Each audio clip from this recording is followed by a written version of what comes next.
You're listening to episode 6 of the Don't Be an IT Guy podcast.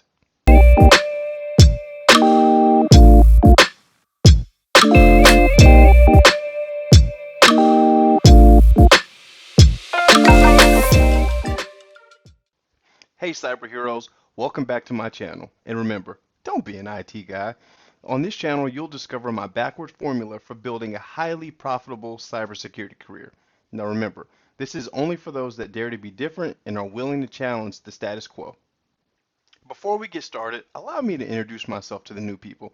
My name is Clewis, and I'm an internationally recognized cybersecurity expert that's been featured on NBC, ABC, and CBS News. I help IT professionals achieve financial security by becoming cybersecurity specialists. If you'd like to join me on this journey, be sure to click the big red button below so that you're notified whenever I drop new career tips and strategies to help you build a profitable cybersecurity career.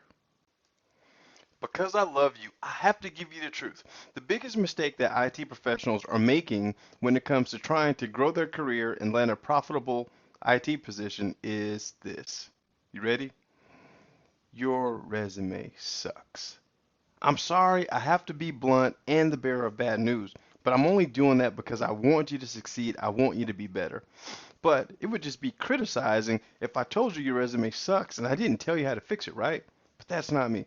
So let me give you some tips and strategies to help you take your resume to the next level so you change the type of phone calls that you're getting, or if you're not getting any phone calls, you can get the phone to start ringing with highly profitable positions tailor-made just for you.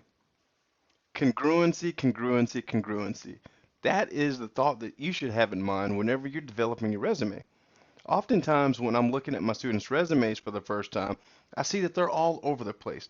I'll see help desk positions, I'll see network positions, I'll see electrical engineer positions with a whole bunch of things that don't really make any sense. And so, what that does is not only does it confuse potential employers, but it doesn't articulate who you truly are and your skill set. So, what I mean by congruency is everything that's on that resume should be tailor made and specifically relevant to the position that you're going after. If I'm going after cybersecurity position, I'm not going to be talking about things that I did on a help desk that are not related to the cybersecurity domains.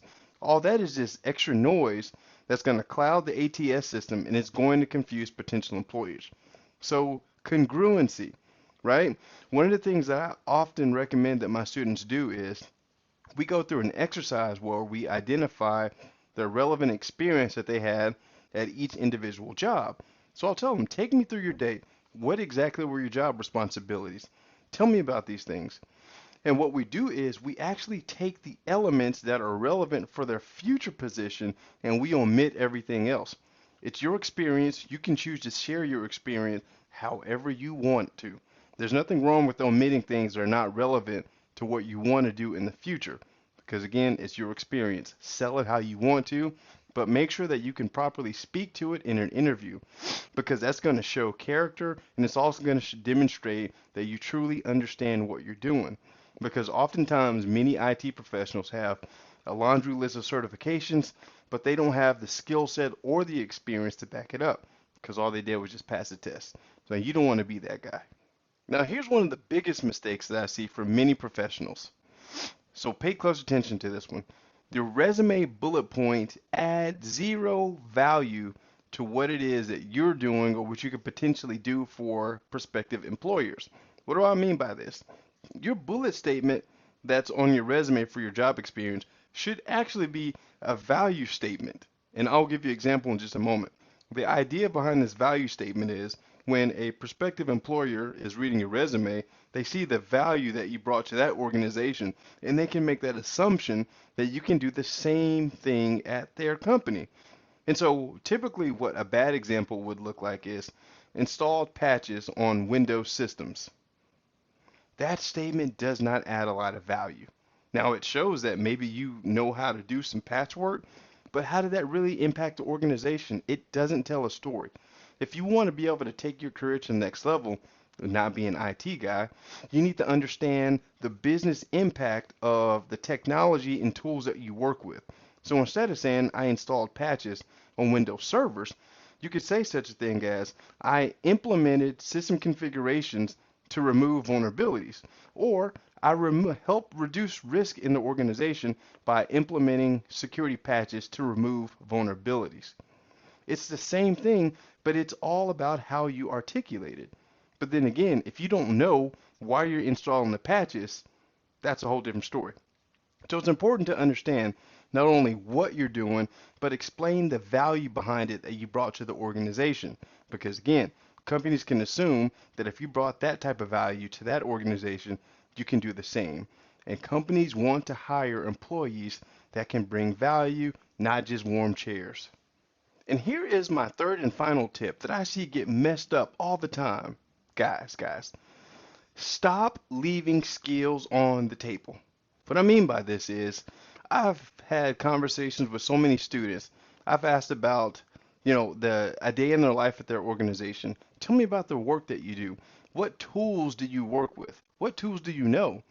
And I find out all types of firewall management tools, vulnerability scanning tools, firewall analyzers, and things that are never on their resume. Guys, employers cannot read your mind or assume that you know how to do something unless that skill is documented on the paper. So you have to take inventory of those high income skills that you have and make sure that they're listed on your resume, front and center. The way I encourage my students to format their resume is lead with the skills, then the experience. And oftentimes many IT professionals, we do ad hoc projects. We volunteer. We work at places that oftentimes maybe it's not even paid. But that's all experience that you can leverage to put on your resume. Just because it wasn't part of your day job or you weren't compensated for it doesn't mean that you can't add that skill set to your resume.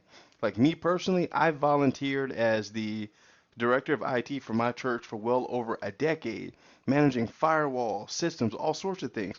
Now, I'm not paid for this position, but you better believe that those skills are listed on my resume in the event that I'm looking for a job that has the same skill set requirements. So don't leave skills on the table. Take an inventory of all the things that you do that are relevant to the specific area that you want to move into and make sure that they're listed on your resume to make the transition easier and really show off your skill set to prospective employers.